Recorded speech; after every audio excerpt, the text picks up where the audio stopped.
Good evening, everyone.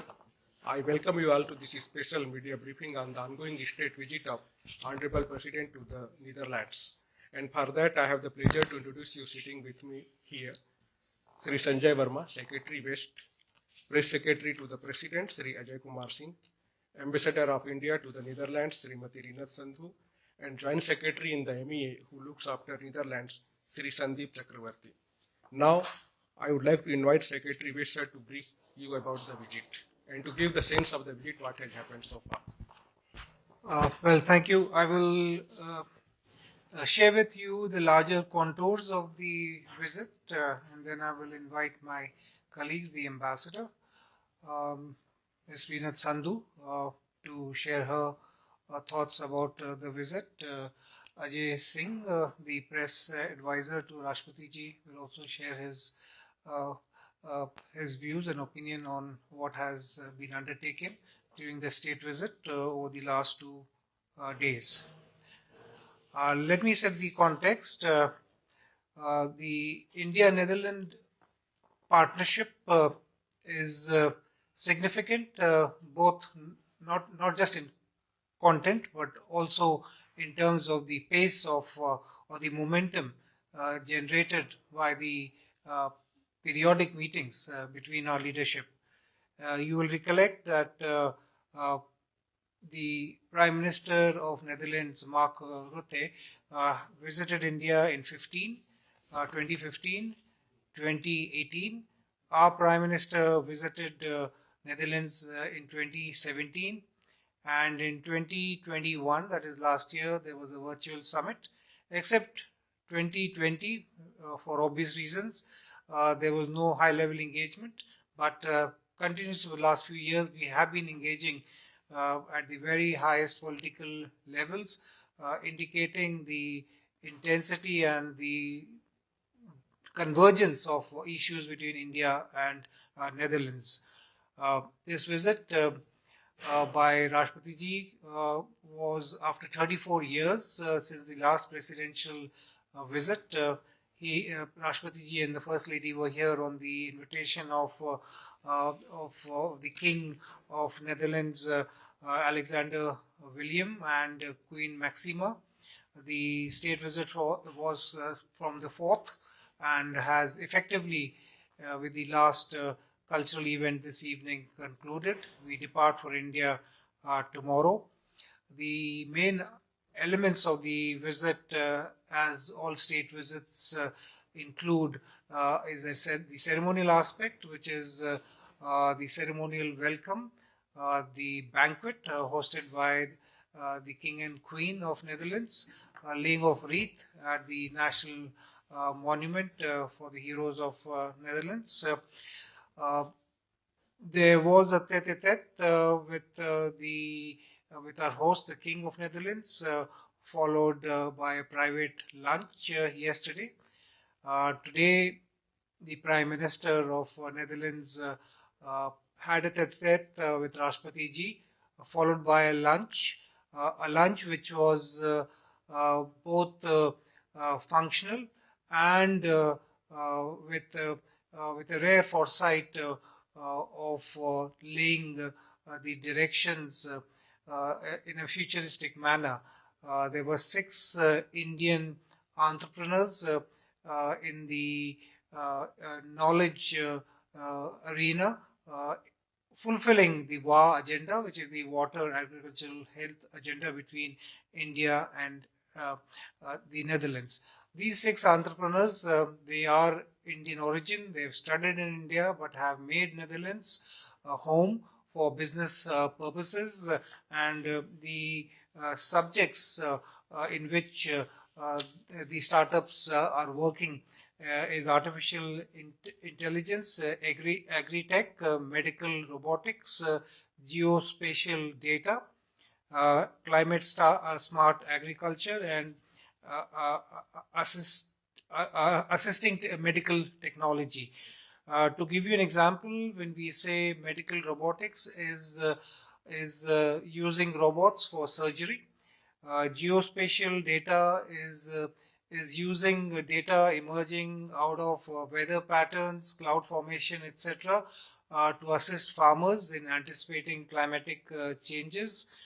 And assisted medical technology. The example we saw today was for the visually challenged spectacle, uh, which when directed towards any written text, uh, reproduces the text in a oral form. So if you have a sight challenge, you wear that, and it will read out what is written to somebody who has visual impairment. So this was futuristic in the sense that they are all based on AI. They are startups, and by that definition are knowledge based, and would include all futuristic technologies. It was a very special lunch, and was made special because the Prime Minister of Netherlands showcased these six Indian entrepreneurs, suggesting uh, both a bilateral agenda, at the same time projecting the incubation advantages that Netherlands has in this space. Uh, Apart from that, there were four agreements which were signed on the sidelines of the visit. The first is the extension of MOU and bilateral cooperation in the field of ports, maritime transport, and logistics. Number two, extension of the program of cooperation between the Department of Biotechnology, Government of India, and Ministry of Economic Affairs, Agriculture and Innovation of Netherlands.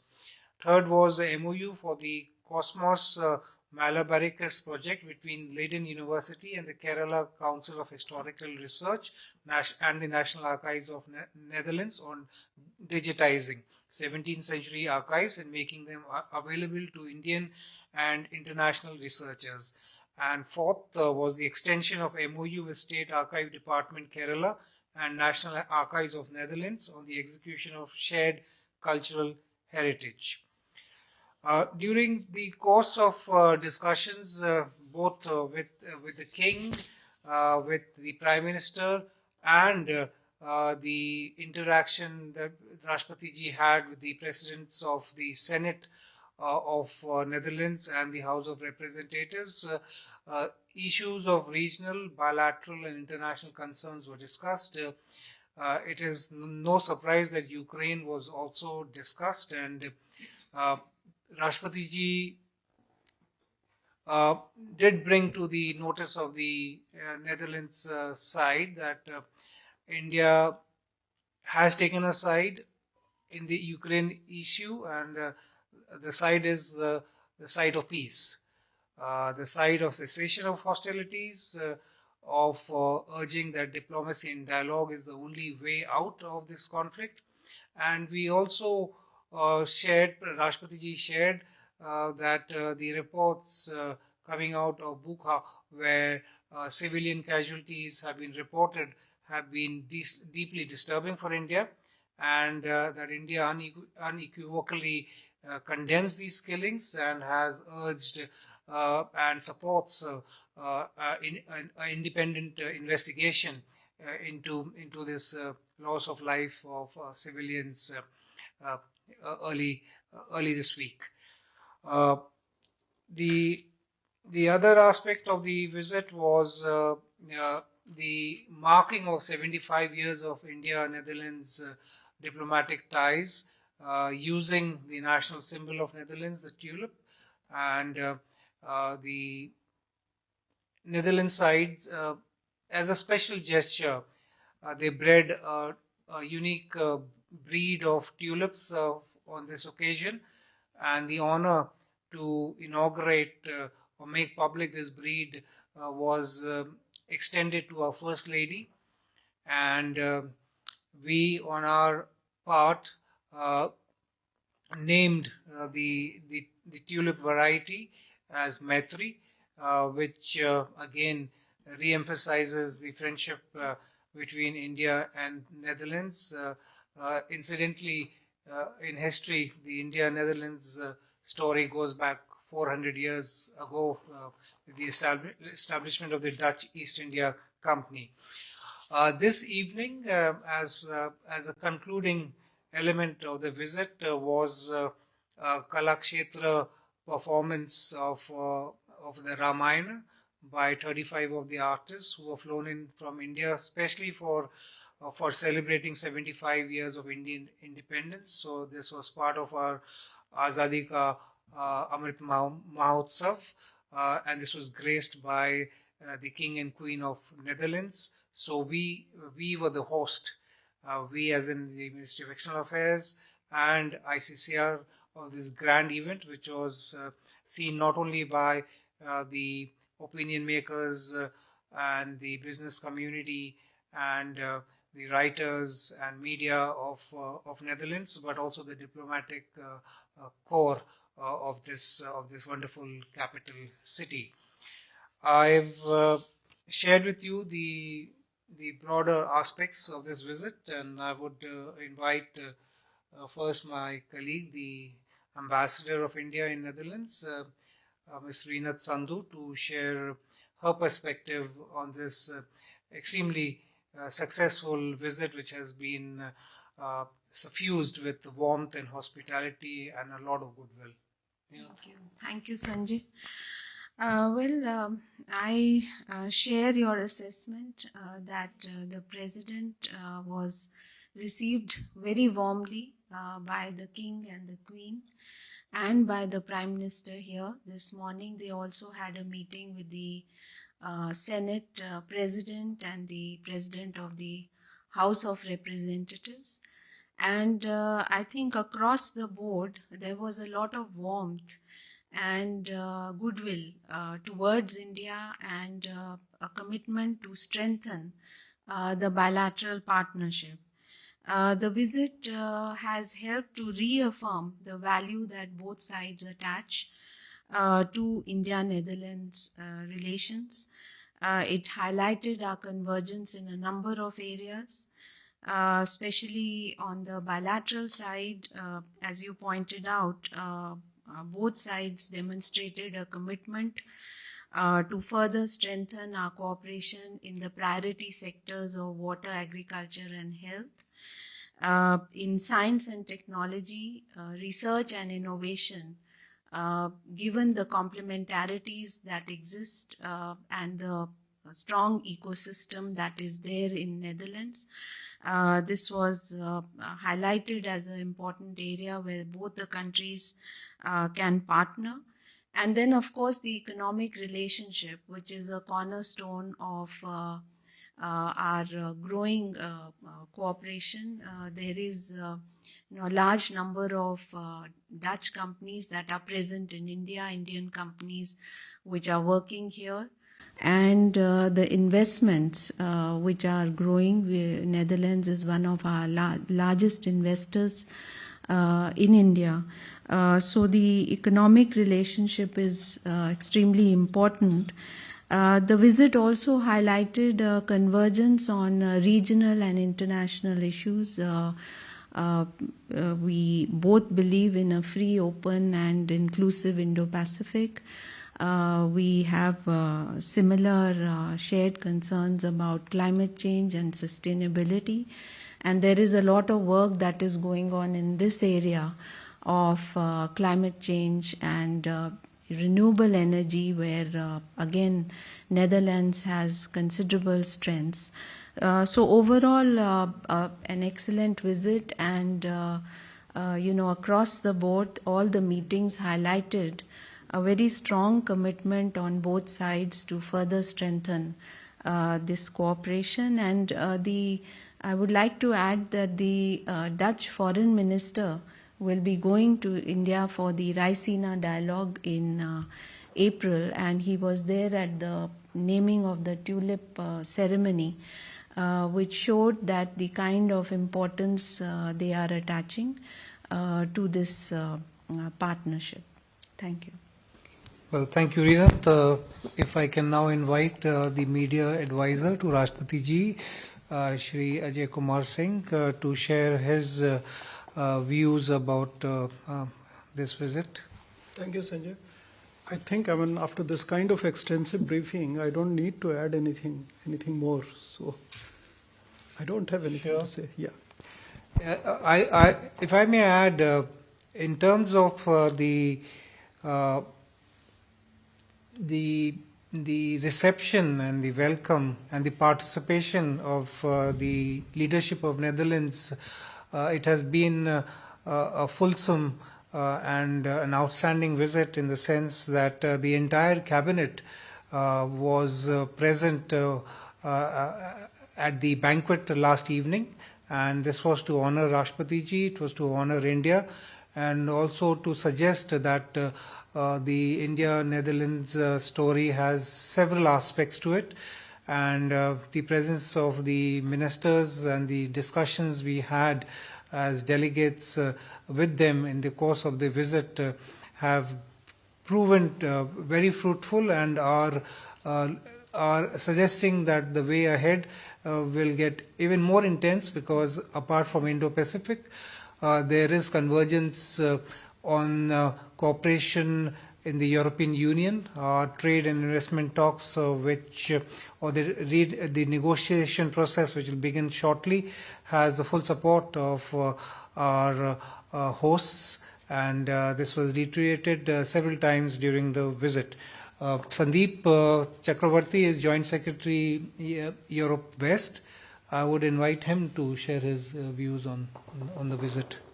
The point which I wanted to mention is the strategic partnership on water. The joint statement was signed just a few days before, and even in all the discussions, all the leaders mentioned that. I think water will be one of the major agendas of our cooperation. And interestingly, in today's discussion, the Prime Minister of Netherlands referred to the WA agenda and said WA means awesome in Hindi, and our relationship is really awesome. I think that gave a different kind of a connotation and to the intensity of our relationship. And what Secretary Western Ambassador mentioned was the focus on startups. And I think another focus which comes concomitantly was the focus on youth. And I think in the lunch, both the leaders raised toast to the youth of both the countries. I think that is another element which we will see much more in focus in the coming months and years. Well, thank you. I think held in Senate, if you can say, my part question number B, that Dutch House of Representatives has made India as focus country for next 3 years. In which area, which sector they are going to focus? Well, thank you. Let me point out here that the interaction of Rashtrapati Ji with the presidents of the Senate and the House of Representatives did not take place in the Senate because that is under renovation or repairs. It was a neutral venue. But in any case, the interaction was more important to your question. And I'll be happily share with you that the discussions centered around the desire on both sides to increase cooperation in the legislative space, that the lawmakers should meet more often. And in context of the focus on India in the next 3 years, the desire and the directions which Rashtrapati Ji also gave the delegates and to our hosts is that we should increase our interaction at the lawmakers level. Apart from that, Ukraine did come up as well as a consular issue which was probably hard to miss while you were here. It involves the case pursued by a estranged wife against her former husband, who is said to have taken their daughter to India, and this is a sub judice matter in India, so there is a very limited scope for the executive in India, including Rashtrapati Ji, to have any impact or any role.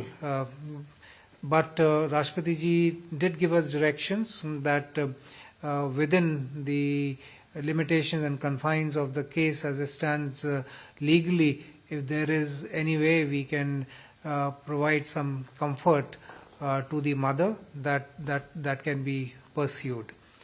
But again, this case has been in the media, has come up in the parliament in Netherlands, and for this reason it was raised by His Majesty, by the Prime Minister, as well as the two presidents, and that has been a response to this question.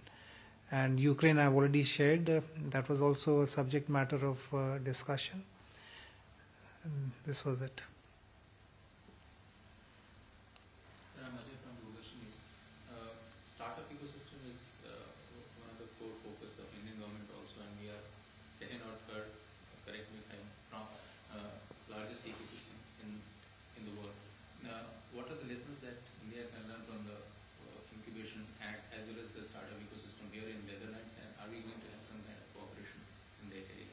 And I am also interested in WAC agenda, if you can describe in detail all the three sectors. Well, you're right in terms of we probably have the third highest number of startups in the world. The immediate lesson we can take away from the startup ecosystem in the Netherlands is the incubation centers put up by, because all the 6 young Indian entrepreneurs spoke very highly of the comfort level and the ease with which they have sort of slipped into sort of rooting their enterprises and successfully bringing it to scale. But what was also unique was that all 6 of them had India in mind. So even while you may be in Netherlands for some very obvious advantages, ultimately the success of your venture would depend on the scale and size and the challenges present in a country like India. So if India is the target of your business, then it is a matter of time before we ourselves will be able to provide and afford an ecosystem which serves our needs. But till that happens, with friendly countries like Netherlands, I think we would cooperate happily. And why not? Because the Indian diaspora are outstanding talent coming out of our engineering colleges, management schools, science institutes, are traveling overseas or also probably for higher education, and they somewhere feel the need to give back to India.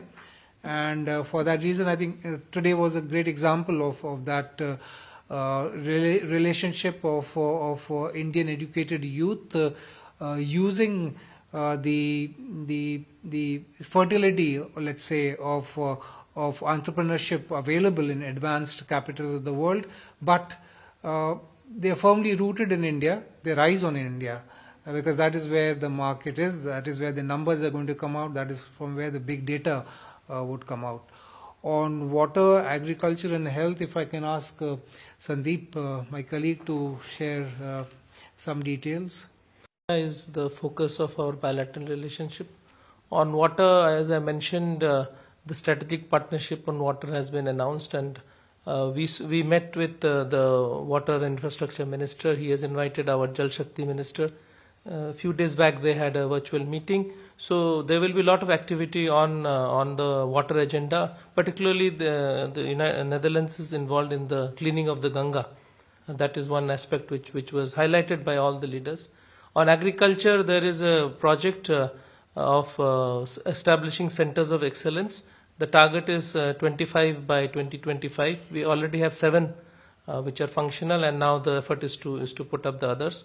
On health, the focus is on digital health, and also the Dutch interest is in AMR. And I think on that, also there has been some cooperation in vaccines, and Serum Institute has acquired a company in Netherlands, and I think that will start playing a big role in research and development of vaccines. So I think it's a very populated agenda, and today Prime Minister Rudd said that now we should involve more the youth in enhancing this agenda. In person, but this has been the visit of the president has been after 34 years. Now the foreign minister, who is also the deputy prime minister, will be traveling to India. So in view of the Raisina dialogue, how important is this visit of the president?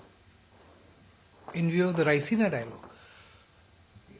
In view of this visit, how will it set things in motion as far as the Raisina dialogue is concerned for the foreign minister?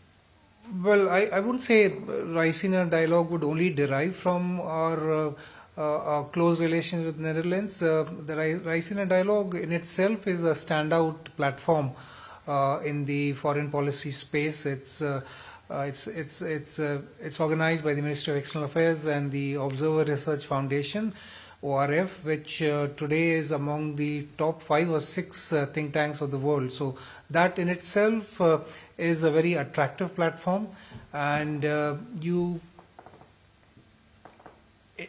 the last few weeks, the developments which have happened in Europe have seized the attention, and for that reason, I think in many ways the Raisina dialogue would be the first available multilateral think tank opportunity available to anybody in the foreign policy space. And for that reason, till the last count, I think we almost had 10 foreign ministers visiting India for the Raisina dialogue, and it's going to be a very lively 3 days of interaction, and what will be on the menu.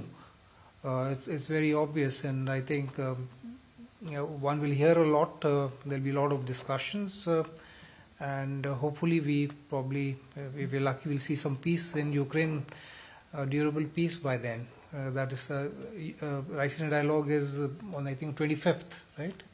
25th. Yeah, it starts on the 25th. It is about the strength of the people-to-people connections and the ties that we have at the Indian community level, and this also came out at each and every interaction we had with the Dutch leadership. They were very appreciative of the contribution of the Indian community in multiple fields, and my colleagues have mentioned about youth. So the students coming here, they were very welcoming and very appreciative of the work, the students coming, and how we can build further collaboration in the education and the research side as well. So that was, I think, also a very important thing, which perhaps you have covered the Indian community event, and you saw today the kind of vibrant community that we have here. Thank you. If there is no further question, sir, with your permission, I would like to conclude this special media briefing. Thank you, sir. Thank you, ma'am. Thank you, everyone.